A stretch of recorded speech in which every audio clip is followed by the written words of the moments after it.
गे छौड़ी छोटुआ संगे पुहला में कौची करे ले जाएंगे। ए अमित भैया अरे बोल ही न बे बार बार अमित भैया की कहना बोल।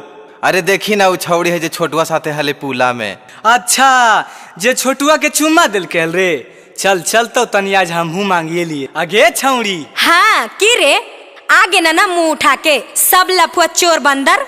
अगे चोर बंदर नहीं गे तो राशि खियो तोर कहना की हो साफ साफ कह। तो सुन ले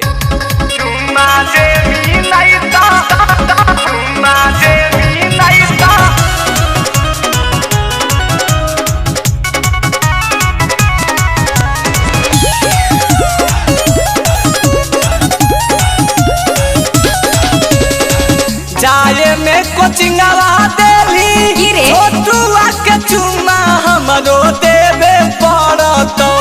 अरे जाए में कोचिंगवा देली छोटुआ के चुम्मा हमरो देवे पड़तो। गे छौड़ी देनी नहीं तो हमारा तोरा शराब पड़तो। चुम्मा देनी नहीं तो हमारा तोरा शराब पड़तो।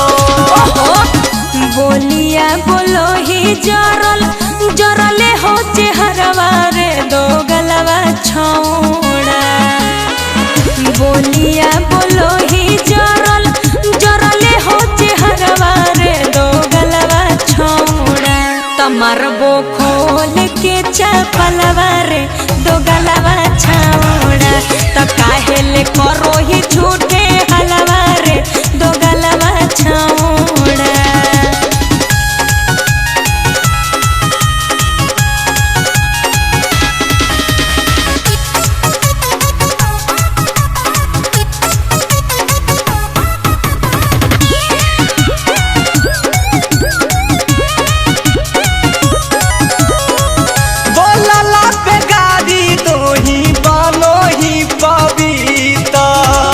जान गेल सब हकौ कैसन तोर चरितर। झूठो न लगाओ छोड़ा हमारा पे आपतिया। घरवा में बोल के खिलाई दे बोलतिया। सबके बातो ही छौड़ी हमारा दातो ही तोरा बाप चाहतो। सबके बातो ही छौड़ी हमारा दातो ही तोरा बाप चाहतो। चुम्मा देमी नहीं तो हमारा तोरा शराब पड़तो। चुम्मा देमी नहीं तो हमारा तोरा शराब पड़तो। चुम्मा देमी नहीं तो चुम्मा देमी नहीं तो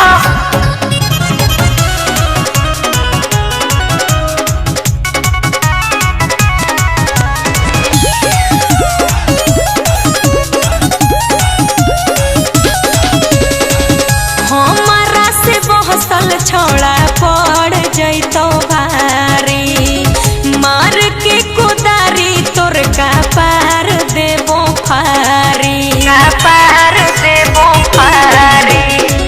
बोलो ही अब प्यार से छौड़ी हमारो चिखाई दे। देख के एक चुम्मा हमर जियारा जुड़ाई दे। बोले में न लाज लगो हो आंस रहुलवा रे दो गलवा छौड़ा। बोले में न लाज लगो हो आंस रहुलवा रे दो गलवा छौड़ा। तमोर बहू खोल के चपलवा रे दो गलवा छौड़ा। तमोर बहू खोल के चपलवा रे दो गलवा छौड़ा। हे रे सुधार जो कह दे हियो।